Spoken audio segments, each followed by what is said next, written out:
British tycoon joins the cryptocurrency craze and regulators start to sweat. Welcome to Deep Dive. I'm Mary Anastasia O'Grady from the Wall Street Journal. This week, a group of investors, including Alphabet, known to most as Google, and Richard Branson, the founder of Virgin Atlantic, launched a new exchange that promises to process digital currency transactions like Bitcoin in microseconds. The new product comes from blockchain, which was born in 2011 and has evolved as a place to store and trade digital currency. The new exchange will be called The Pit, and its founders are hoping that it will draw more users to digital currency. And that means that legislators and bureaucrats cannot be far behind with the aim of more regulation. So today we dive into the world of cryptocurrencies. We will explore what they are, what gives them value, how they work, and we will analyze their place in a free and just society. With me today to discuss are Diego Zuloaga, a policy analyst at the Cato Institute's Center for Monetary and Financial Alternatives, Kristen Smith, the director of blockchain at the Blockchain Association, and Will Luther, economics professor at Florida Atlantic University and director of the American Institute for Economic Research's Sound Money Project. Welcome to all of you. Thank you for being here. Will, I'd like to start with you because I think to get this conversation going, really what we need is a little bit about what digital currency is and why would anyone want to own one? Well, a digital currency or a cryptocurrency is really two things. First, it's a digital asset that you can use to make transactions. And second, it's a mechanism to transfer that digital asset. So with Bitcoin, for example, we have the balance of Bitcoin, which you might use to make purchases with. And we have the Bitcoin blockchain, which is a shared ledger where every balance of Bitcoin that exists is listed. And it's a mechanism so that when a Bitcoin transaction gets made, we debit one of those accounts and credit another. So if you'd like, I can be a bit more concrete. Suppose I wanted to buy my lunch with Bitcoin. So I would issue a transaction request to send a balance of Bitcoin to the restaurant, and then all of the other users running the Bitcoin protocol would essentially race to be the first to update this ledger so that it now reflects that I have less Bitcoin in my account and the restaurant has more Bitcoin in their account. Well, so does that mean, and that's, I guess, what they call mining, right, when they update the ledger. So, Diego, does that mean that the Bitcoin has there's a finite number of Bitcoin in the world, and that way when more people want to buy it, it goes up in value, and when fewer people want it, it goes down? Or are new Bitcoins always being made? So there is a fixed supply, which we haven't reached quite yet. I mean, the expectation is that sometime in the 2020s, we will get to the maximum 21 million coins that are the set maximum in the Bitcoin protocol. But I think in addition to what Will just said, something important to note about Bitcoin is that it's decentralized. And what I mean by that is that there's no central intermediary, no central counterparty running the system. Typically, when making payments online, until 2008 when Bitcoin was first developed and launched, you had someone in the middle who would ensure that the person sending the funds actually had them and that the person receiving actually received them, because there would be an exchange of goods and services, and without that intermediary function, we couldn't be sure that someone wasn't promising the funds to several different people at the same time. Now, the great innovation of Bitcoin is to create a system by which you can verify that without having anyone sitting in the middle verifying everything, and that's the process of mining. So people are competing, expending a lot of electricity and computing power, competing with each other, and whoever wins this contest, which involves resolving a mathematical problem, will get a reward as a result of that. Now, what you do with that is you encourage virtuous behavior, because these people, these quote-unquote miners, are encouraged to do things right, to fulfill the true transactions, and to verify that these people are actually behaving in a proper way, not trying to fake their way into the system. But then secondly, it supplies additional coins until we reach the limit. I mean, we will never really reach the limit because the rewards will always keep decreasing over time. But the hope is that by the time we get very close to the limit, the system will be large enough that mining is still rewarded by transaction fees.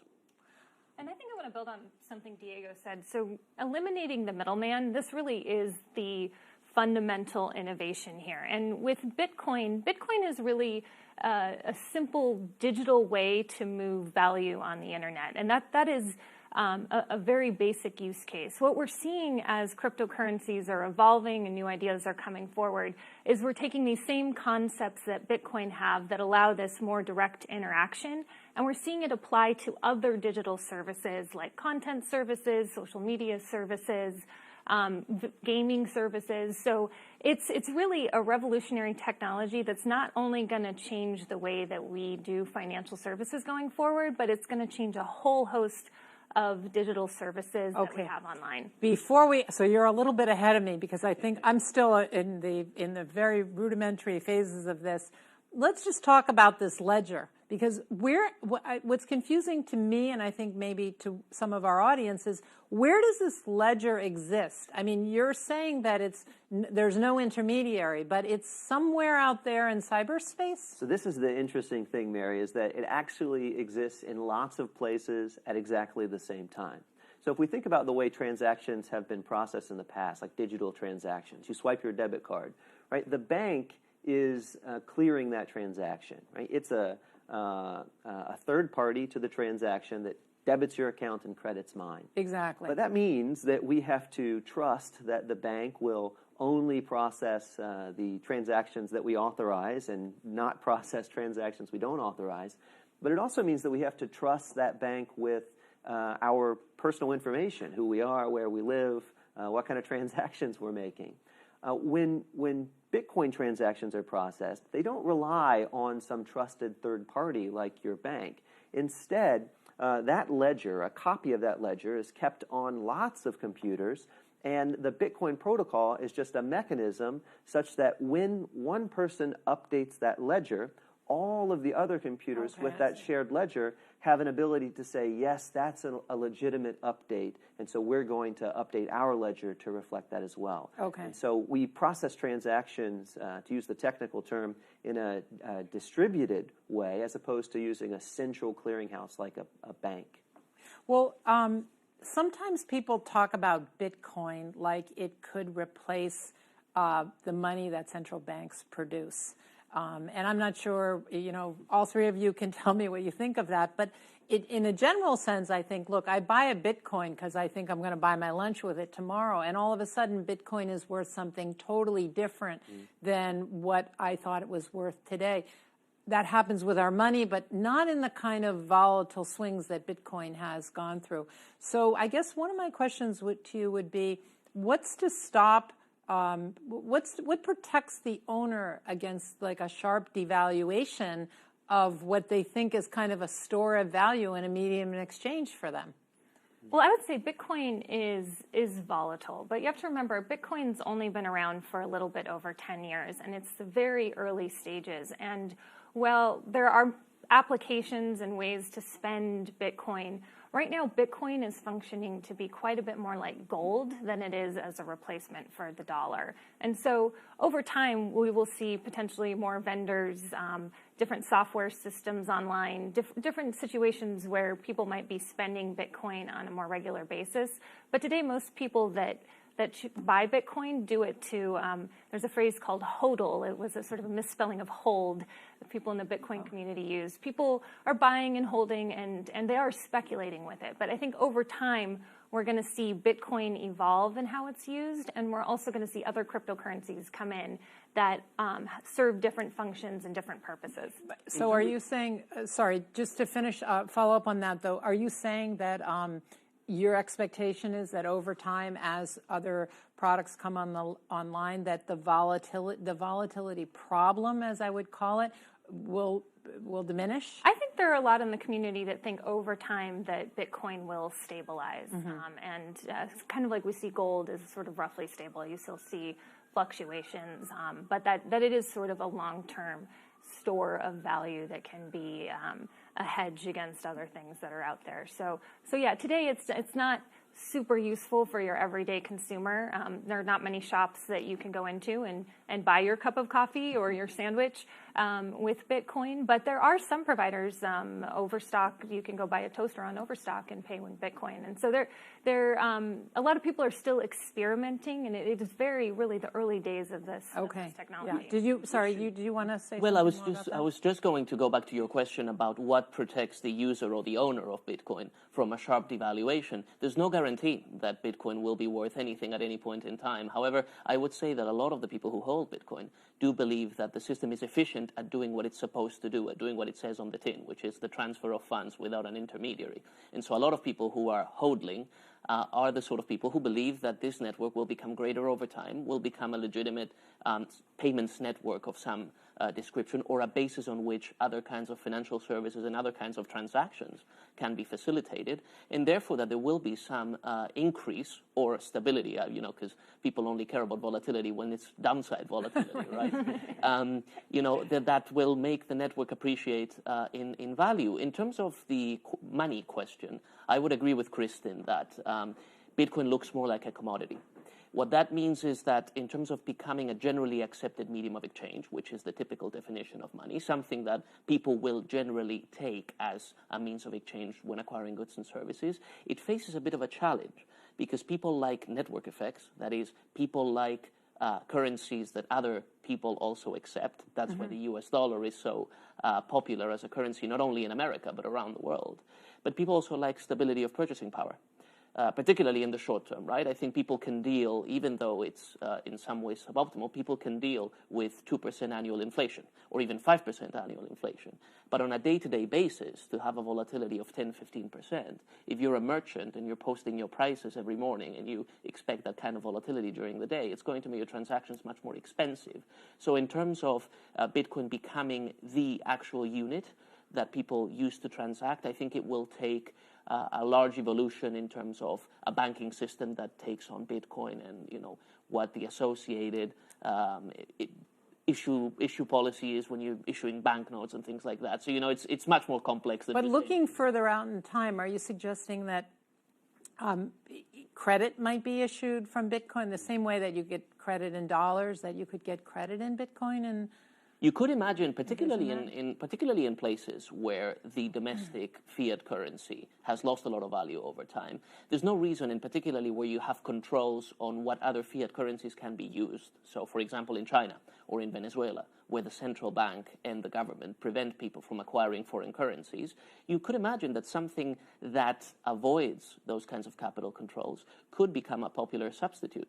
And you could even have debt contracts come up in Bitcoin if Bitcoin is more stable than the domestic. Before we move on to a little bit more about what it's used for, I just want to ask, maybe, Will, you can talk to us a little bit about how the universe of Bitcoin either grows larger. I mean, Diego mentioned that by 2022 or something, they'll meet their maximum. So between now and then, more Bitcoins are going to be created.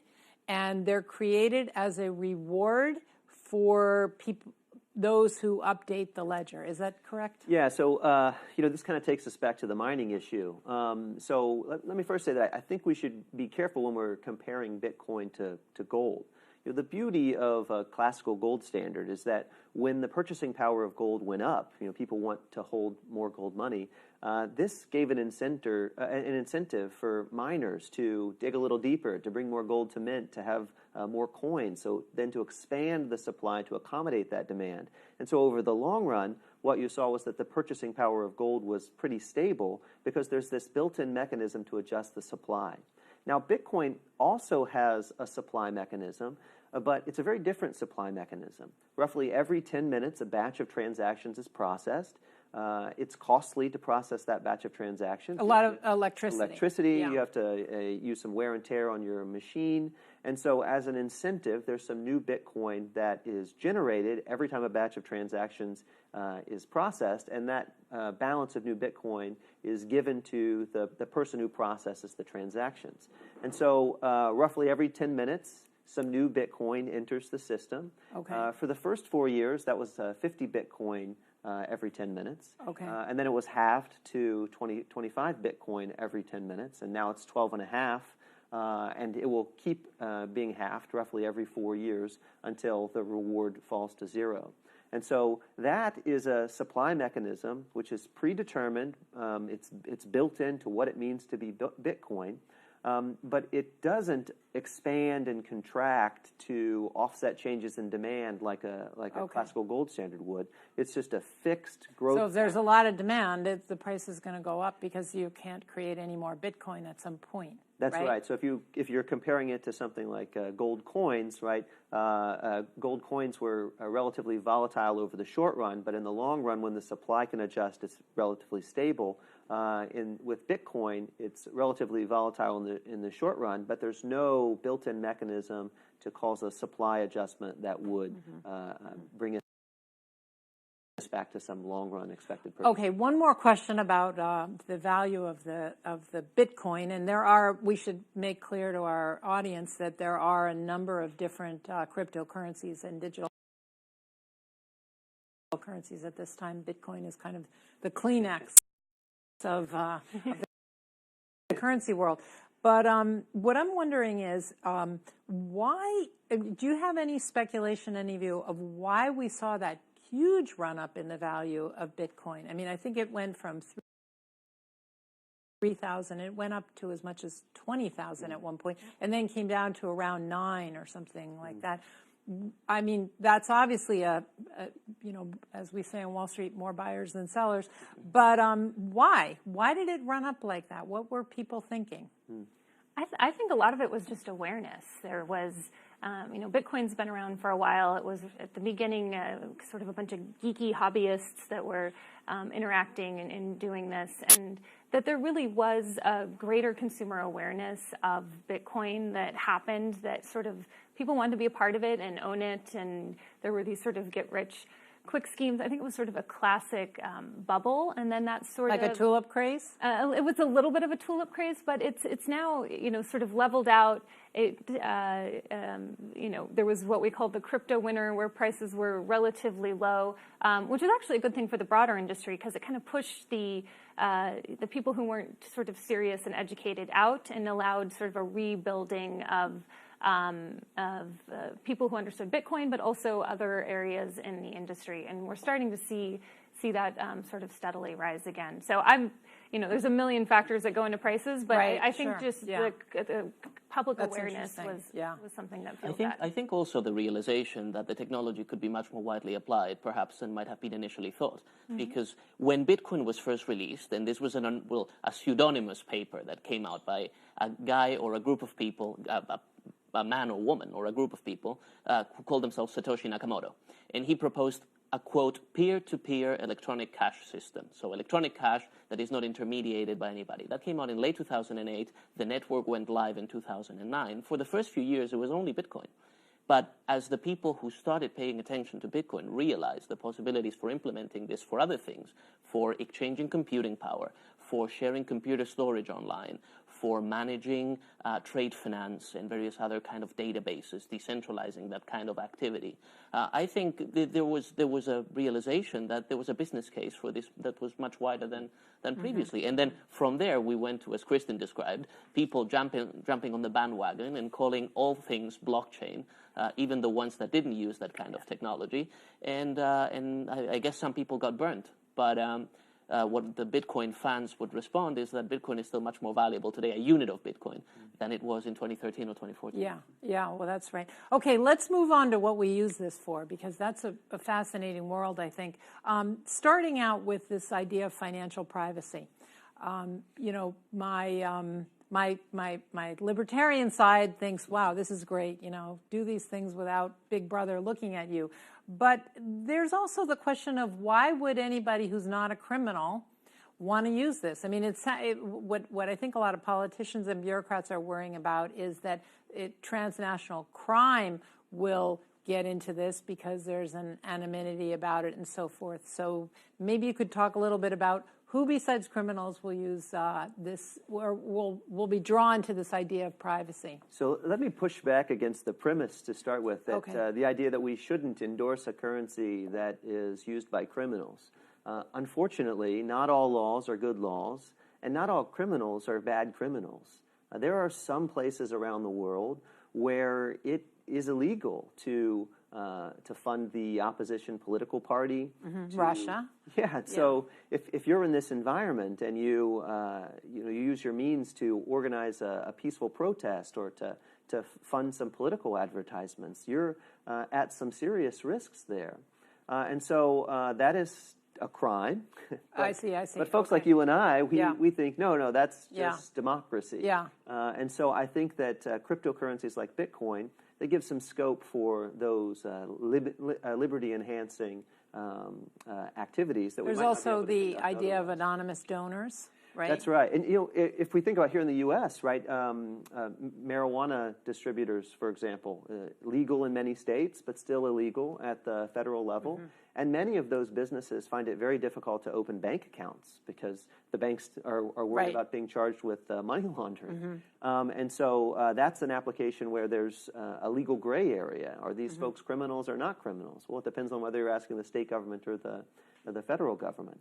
But even in transactions that no one would see as nefarious, right? Maybe you want to provide some support for a neighbor who's fallen on hard times. You don't want them to feel obligated to repay that.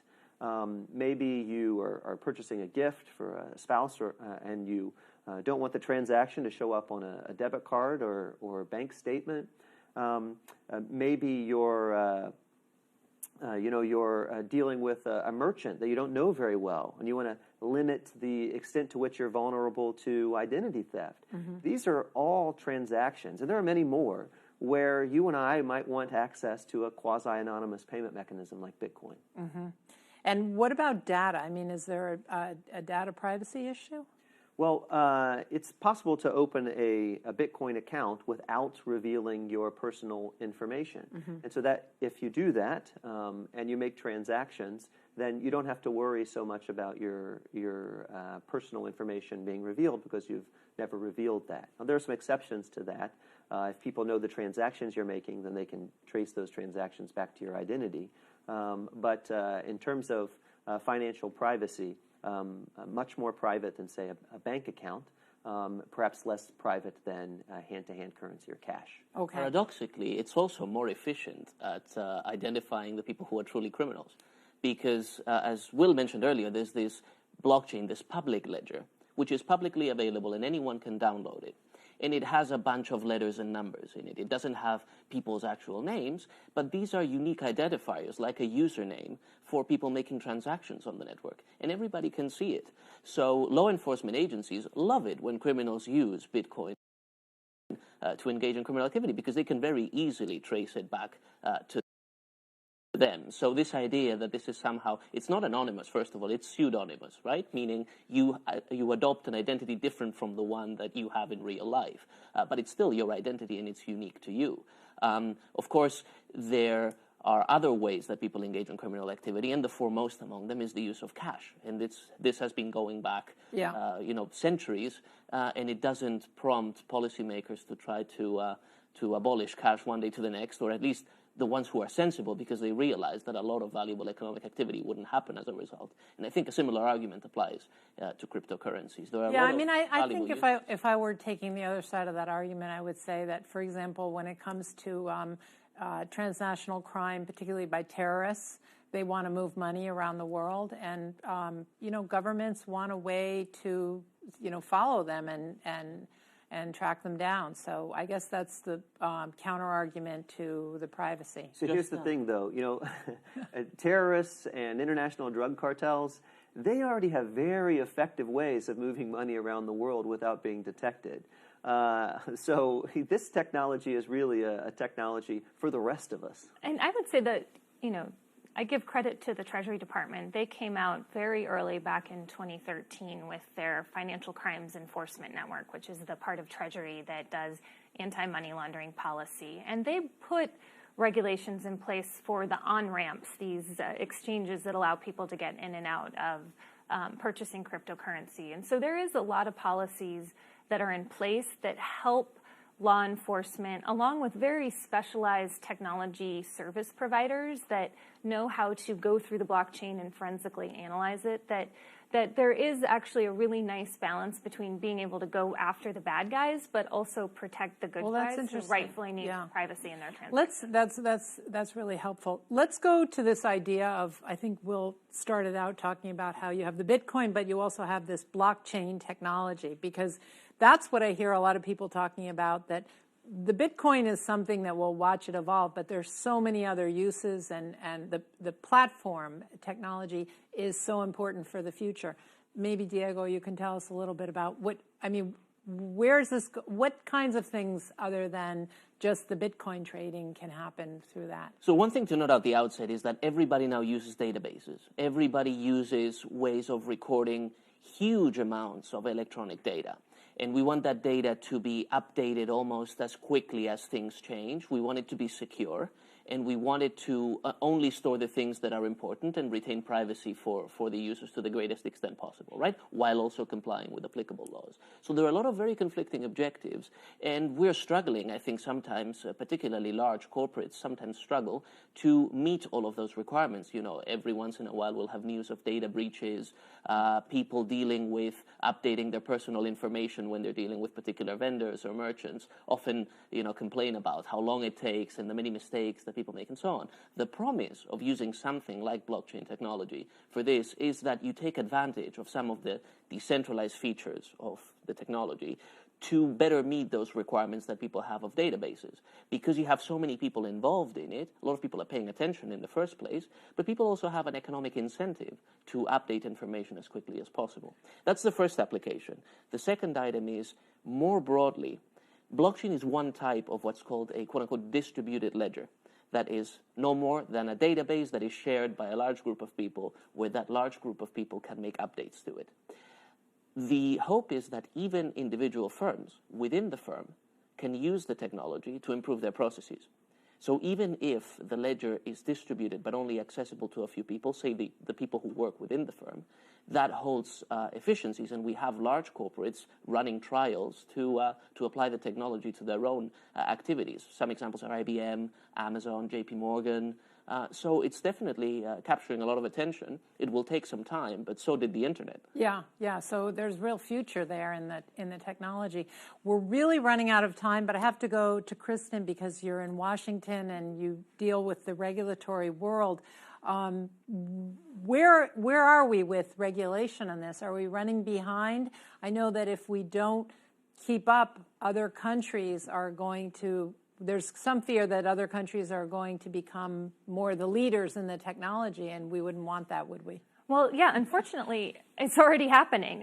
We've seen Switzerland, Singapore, even the UK and some smaller countries have put in frameworks, because the challenge is, whether it's Bitcoin or many of these other cryptocurrencies that are evolving, is they'll have unique characteristics, and they don't always fit neatly within existing regulatory categories that we have today. So there's a lot of uncertainty here in the United States, and as a result, a lot of services that are available internationally aren't available here. A lot of tokens that are traded around the world aren't traded here in the U.S. And, you know, the U.S. has laid the groundwork on a couple of fronts, especially, as I mentioned, on the anti-money laundering front, but we've fallen behind in other areas, and so Congress is starting to get involved. There were 3 hearings between the House and the Senate in the month of July. Members are trying to wrap their heads around the technology, figure out what needs to happen, because this is, we believe, to be the next driver of innovation in our economy as we go into the next decade, and we want to make sure that the U.S. continues to be a leader in financial services and technology. Well, I have to say that the